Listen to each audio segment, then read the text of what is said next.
Have you ever wondered where energy goes when something falls? Or how water from a dam can power thousands of homes?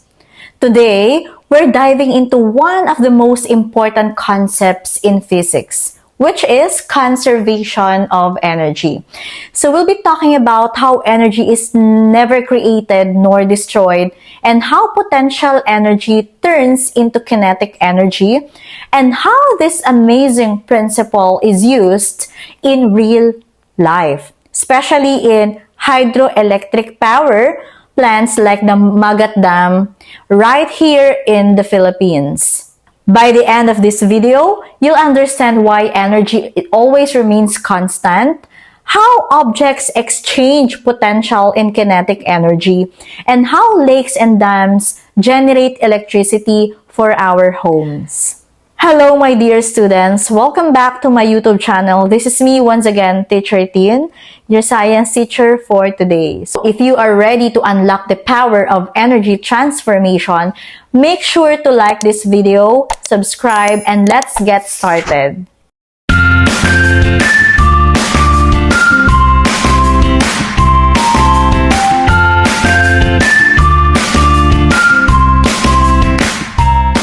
Without further ado, so let's discuss first conservation of energy, which is our topic for today. So sa principles of conservation of energy, so let's discuss the law of conservation of energy. So meron tayong tinatawag na law of conservation of energy, which states that energy cannot be created nor destroyed. It can only be transformed from one form to another. Ano bang ibig sabihin nun? Sabi dito ay energy cannot be created. Ibig sabihin sa Tagalog, hindi siya nalilikha, hindi siya nasisira. So, kumbaga, nababago lang yung anyo nito. So, in an isolated system, so, pag sinabi natin isolated system, it's a system with no external forces acting on it. So, ibig sabihin that the total energy remains constant. Isolated system. Okay, example nito, yung tumbler ninyo. Di ba pag nilagay mo dun yung mainit na tubig, since isolated siya, dahil walang nakakapasok na kahit anong uri ng energy dun. So, yung energy niya, simula nung nilagay mo siya dun, mainit pa rin siya. Okay, kasi nga isolated system, it remains constant. So, mathematically, the total mechanical energy or the TME is always equal to the KE plus PE or the tinatawag natin na kinetic and potential energy. So, balikan natin yung sinabi na energy cannot be created nor destroyed, but it can be transformed. So, kunwari, may isang bata, hawak niya yung bola. Okay? Hawak niya yung bola. Ngayon, binitawan niya. Siyempre, may energy na nangyari doon. Kahit nga yung kunwari, yung bola nakatigil lang. So, may energy pa rin doon. Kasi doon sa nakaraan nating video, di ba ang sabi natin, may two forms ng energy. Isang potential at saka isang kinetic. Pag sinabi nating potential, stored energy. Energy in a stationary object. So, anything, kahit anong bagay na nakatigil, hindi porket hindi gumagalaw yan, wala nang energy yan. May energy yan at ang tinatawag natin ay potential. Ngayon, sinipa mo yung bola. From stored energy, nagkaroon ng motion. So, from potential, na-convert lang siya into kinetic energy. Yung bola na hawak mo, binitawan mo ngayon siya. So, nagkaroon ng motion. From stored energy, from stationary, okay, nalaglag, sinipa, gumalaw, potential, naging kinetic energy. Yun yung tinatawag na energy cannot be created nor destroyed. Hindi mo siya pwedeng gawin sa wala lang. Kasi meron na talaga siya.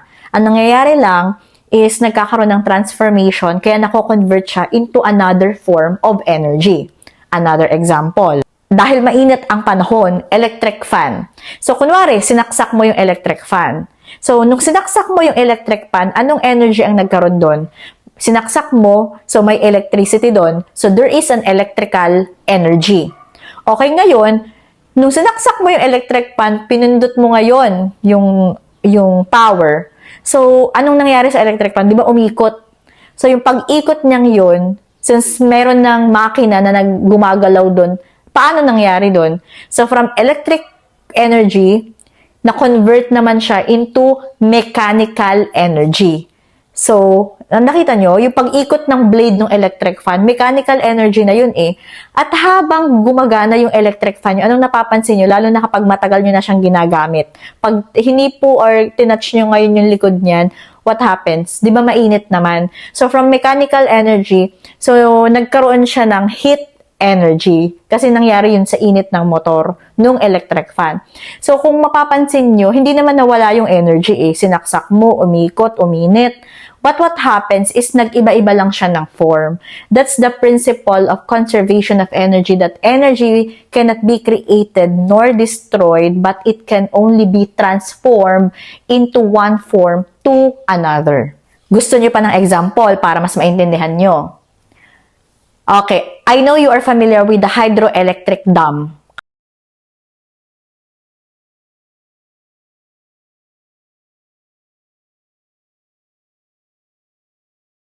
Kagaya ng Magat Dam.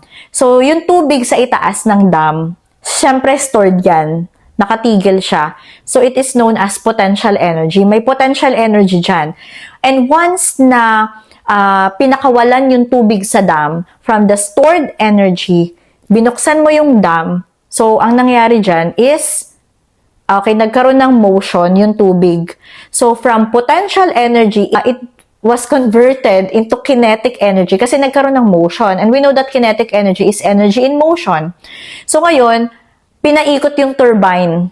So, nung pinaikot yung turbine dun sa dam, okay, nagkaroon na ngayon siya ng mechanical energy kasi meron ng machine na nagpapaandar dun. So, ngayon, nung nagkaroon ng machine na nagpaandar dun, from mechanical energy, okay, so yung umandar naman ngayon generator. Sa generator, nagiging electrical energy na siya.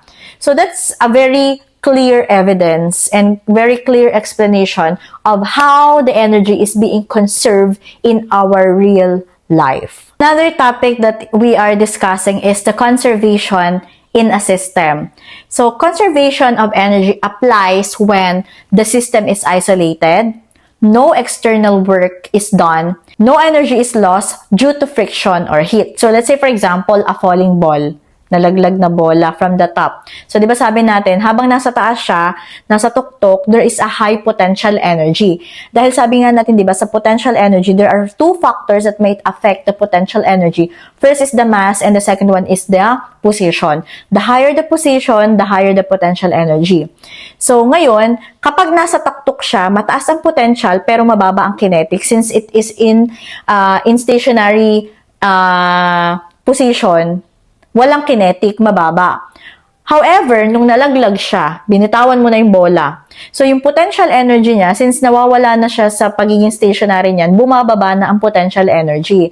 Pero, tumataas naman ang kinetic since from stationary, gumalaw.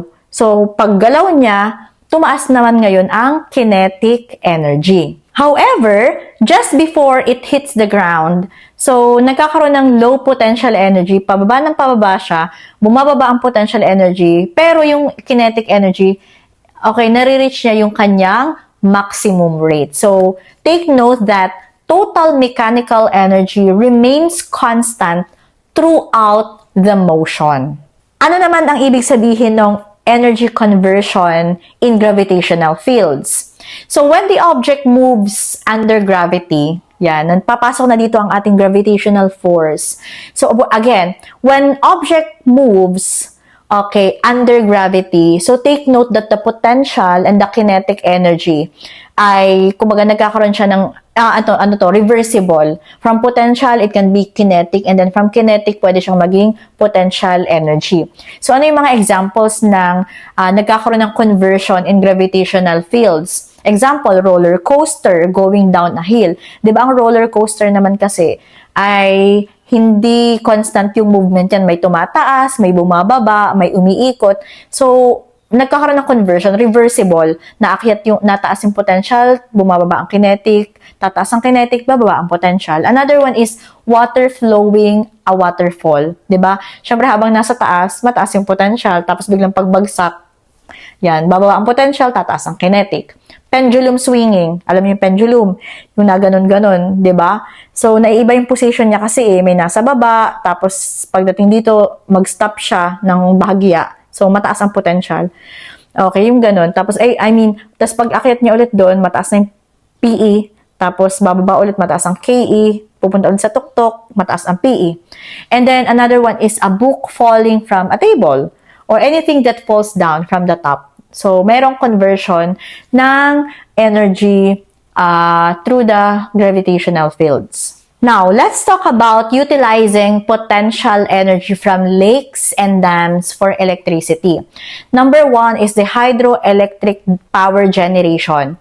So, one of the real-life applications of conservation of energy is the hydroelectric power.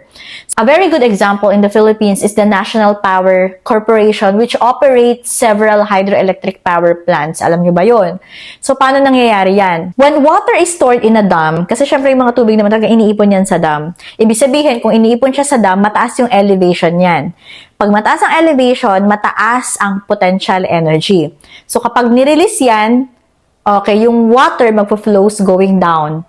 Then, tapos, syempre, flowing yan. So, kapag nag-flow yan, nagkakaroon ng spinning sa mga turbine yan. Kasi ginagamitan talaga ng turbine. And then, yung turbines, yan na ngayon yung magro-rotate ng mga generator. At yung generator, yan yung magpuproduce ng electricity. So, yan yung purpose kung bakit tayo may mga dam. Kasi tumutulong yan para magkaroon tayo ng supply ng electricity. Now, so let's talk about the energy transformations in dams. So, the energy changes form step by step. So, una, di ba, ang sabi ko ngayon, paulit-ulit natin sinasabi kanina, gravitational potential energy. Naka-stored sa water, pag-release, kinetic energy, tapos mag-spin yung turbine, that's mechanical energy, and then generator output, that's the electrical energy.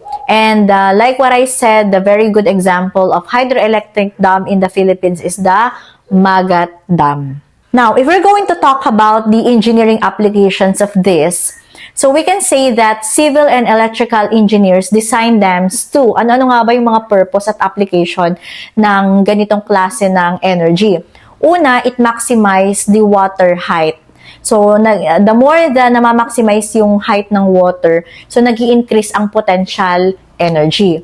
So, nakokontrol din ito yung pag-flow ng water safely. Kumbaga, syempre, kung walang mga dam, kapag umulan ng sobrang lakas, dire-diretso lang yan eh. Kung mayroon nagko-control dyan, so magiging safe yan. Wag lang yung talagang dire-diretso pakakawalan. And then, of course, it optimize the turbine efficiency. And pinaka-last at pinaka-mabuti at pinaka-beneficial para sa atin, it supplies electricity to communities and industries. Tayo rin naman yung nakikinabang dito sa mga ganitong klase ng engineering works. But when it comes to environmental considerations, so although hydroelectric power is considered renewable and clean, however, yung mga dams, may mga kaunting, flaws din yan. Okay, so syempre, ang unang-una, na-alter niya yung natural river flow. Kumbaga, kasi di ba nakokontrol natin yung tubig sa dam, ay syempre, yung talagang pagdaloy ng tubig sa mga ilog, nagkakaroon siya ng alteration, which is parang hindi rin masyadong maganda. And of course, it affect the fish migration. Nagkakaroon din ng flood large land areas, ng matinding pagbaha sa iba, lalo na kapag yung sobrang lakas ng ulan, tapos pinakawalan yung dam kasi mapupuno na.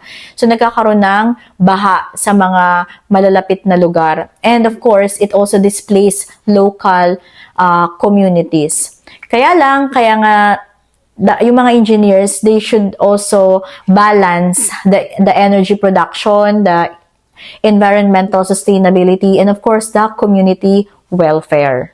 So to generalize our topic about conservation of energy, so these are some of the takeaways that you might remember and take note. So first is energy is always conserved in an isolated system.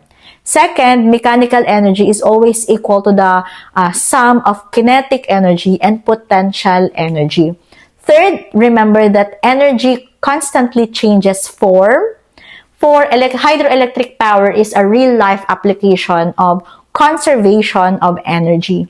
And another one, engineering solutions must consider environmental impact. So, sa mga gustong mag-engineer dyan, so make sure that you also know how to develop and to attain environmental sustainability. This is the end of our lesson about conservation of energy. So in our next topic, we will be discussing about reflection and refraction. So I hope you stay tuned on this channel. This is me once again, Teacher Teen, your science teacher for today. So kung bago ka pa lang sa channel na ito, please don't forget to subscribe, like, and hit the notification bell for more updates in Science 8. Bye!